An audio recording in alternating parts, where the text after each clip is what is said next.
নমস্কার। আজকে আমরা কথা বলবো লোকসভায় সদ্য পেশ হওয়া ৩টে নতুন বিল নিয়ে।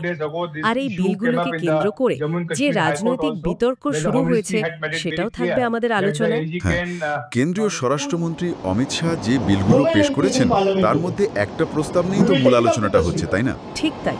মানে গুরুতর অভিযোগে যদি কোনো জনপ্রতিনিধি, ধরুন প্রধানমন্ত্রী বা মুখ্যমন্ত্রী জেলে থাকেন, তাহলে তার পদ চলে যাওয়ার যে প্রস্তাব। ৩০ দিনের বেশি বিচার বিভাগীয় হেফাজতে থাকলে। হ্যাঁ, আর এই নিয়ে তৃণমূল কংগ্রেসের অভিষেক বন্দ্যোপাধ্যায় খুব জোরালো একটা প্রতিক্রিয়া দিয়েছেন। একদম। আমরা একটা সংবাদ প্রতিবেদনের ভিত্তিতেই বিষয়টায় ঢুকছি, বোঝার চেষ্টা করব বিলগুলোর ভেতরে কি আছে আর এই রাজনৈতিক বিতর্কের মানেটা কি দাঁড়াচ্ছে।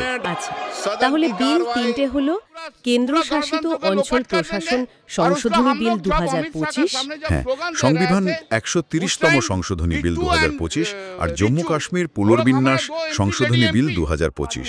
আর এর মধ্যেই ওই মুশতারক প্রস্তাবটা, যেটা বলছিলেন প্রধানমন্ত্রী, কেন্দ্রীয় মন্ত্রী, মুখ্যমন্ত্রী বা রাজ্যের মন্ত্রী এরা যদি কোনো সিরিয়াস অভিযোগে ৩০ দিনের বেশি জেলে থাকেন, তাহলে পদ থেকে অপসারিত হবেন। মানে আপাত দৃষ্টিতে দেখলে তো মনে হতেই পারে যে এটা জনপ্রতিনিধিদের একটা দায়বদ্ধতার প্রশ্ন। কিন্তু প্রস্তাবটা আসার পরেই তো বিতর্কটা শুরু হলো, বিশেষ করে অভিষেক বন্দ্যোপাধ্যায়ের প্রতিক্রিয়া। উনি তো খুব কড়া ভাষায় বলেছেন। হ্যাঁ, উনি তো কেন্দ্রীয় স্বরাষ্ট্রমন্ত্রীকে সরাসরি কাপুরুষ বলেছেন দেখলাম। ওর আপত্তির জায়গাটা ঠিক কোথায়? মানে মূল কারণটা কি বলছেন? দেখুন, উনি মূলত দুটো পয়েন্ট তুলেছেন। প্রথমত, ওনার মনে হচ্ছে এসআইআর বলে কোনো একটা ইস্যু থেকে নজর ঘোরানোর জন্যই সরকার এটা করছে। এসআইআর? আচ্ছা, এই বিষয়টা ঠিক কি? সেটা কি রিপোর্টে পরিষ্কার করে বলা আছে? না, রিপোর্টে বিস্তারিত নেই, তবে বোঝা যাচ্ছে এটা এমন কোনো বিষয় যা নিয়ে সরকার হয়তো একটু অস্বস্তিতে আছে। আর দ্বিতীয় কারণটা? দ্বিতীয়, এবং সম্ভবত এটাই ওনার মূল উদ্বেগের জায়গা, সেটা হলো এই আইনের অপব্যবহার হতে পারে রাজনৈতিক প্রতিহিংসা চরিতার্থ করার জন্য। মানে কাউকে ইচ্ছে করে ফাঁসিয়ে দেওয়া হতে পারে। হ্যাঁ, উনি ঠিক এটাই আশঙ্কা করছেন। বলছেন যে যদি কাউকে রাজনৈতিক শত্রুতার জেরে অ্যারেস্ট করা হয়, তাহলে আত্মপক্ষ সমর্থনের সুযোগ পাওয়ার আগেই তো পথ চলে যাবে। উনি বলেছেন এটা গণতন্ত্রের বিরুদ্ধে, মানে দোষ প্রমাণের আগেই শাস্তি, এটা তো ঠিক নয়। বিষয়টা তাহলে বেশ জটিল। আইনি দিকের পাশাপাশি রাজনৈতিক উদ্দেশ্য নিয়েও প্রশ্ন উঠছে। তবে উনি তো শুধু বিরোধিতাই করেননি, একটা পাল্টা শর্তও দিয়েছেন দেখলাম। ঠিক তাই। আর এখানে কিন্তু ব্যাপারটা আরো যাকে বলে প্যাঁচালো হয়ে উঠছে। কি সেই শর্ত? উনি বলছেন ঠিক আছে, ৩০ দিন কেন, ১৫ দিন জেলে থাকলেই পদত্যাগ করতে হবে। ওনার আপত্তি নেই। ১৫ দিন? হ্যাঁ, কিন্তু একটা বিরাট কিন্তু আছে।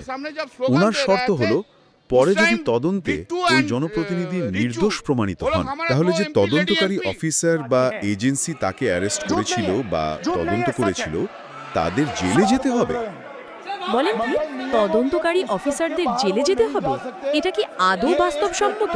মানে আইন কি এটা সমর্থন করে? দেখুন, এটা খুবই অভূতপূর্ব একটা দাবি। আইনগতভাবে এটা দাঁড় করানো প্রায় অসম্ভব।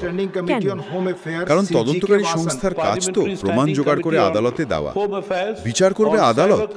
হ্যাঁ, তদন্তে হতে পারে, গাফিলতি হতে পারে, খুব বিরল ক্ষেত্রে হয়তো উদ্দেশ্যপ্রণোদিত কাজও হতে পারে। সেগুলোর জন্য বিভাগীয় তদন্ত বা অন্য আইনি ব্যবস্থা আছে। কিন্তু নির্দোষ প্রমাণ হলেই তদন্তকারীকে জেলে পাঠিয়ে দেওয়া, এটা বিচার ব্যবস্থার স্বাভাবিক রণকের সঙ্গে মেলে না। এর ফলে তো তদন্তকারী সংস্থাগুলো একটা বিরাট চাপের মধ্যে পড়ে যাবে, স্বাধীন তদন্ত করাই মুশকিল হবে। তার মানে এটা আসলে রাজনৈতিক চাপ তৈরির কৌশল। সেটাই মনে হচ্ছে। বাস্তবায়নের থেকে বেশি এটা একটা রাজনৈতিক চাল বলেই ধরে নেওয়া যায়। বুঝলাম।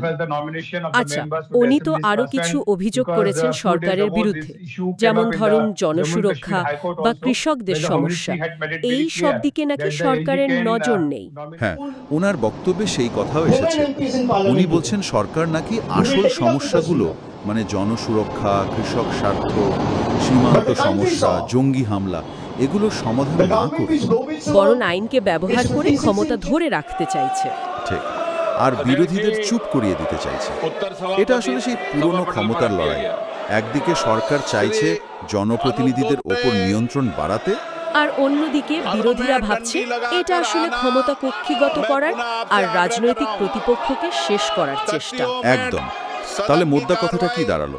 একদিকে সরকার বলছে আমরা স্বচ্ছতা আনছি, দায়বদ্ধতা বাড়াচ্ছি, যদিও এর পেছনে রাজনৈতিক উদ্দেশ্য আছে কিনা সেই প্রশ্ন উঠছে।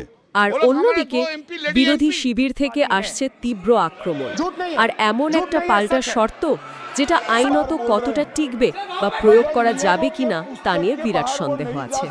ঠিক, এখন দেখার বিষয় হলো অভিষেক বন্দ্যোপাধ্যায়ের এই চ্যালেঞ্জের পর, মানে এই যে শর্তটা উনি দিলেন, এর জবাবে বিজেপি কি বলে।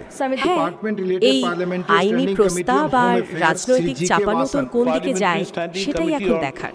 এটা তো শুধু দুটো দলের লড়াই নয়, এর সঙ্গে জনপ্রতিনিধিত্বের ধারণা, আইন তৈরির প্রক্রিয়া, আবার তদন্তকারী সংস্থার স্বাধীনতা, এই সব গভীর প্রশ্নগুলো জড়িয়ে আছে। সত্যি তাই। শেষে একটা প্রশ্ন মনে আসছে, জনপ্রতিনিধিদের অপসারণের মতো একটা স্পর্শকাতর বিষয়ে আইন আনতে গেলে তো স্বচ্ছতা, নিরপেক্ষতা এগুলো খুব দরকার। অবশ্যই।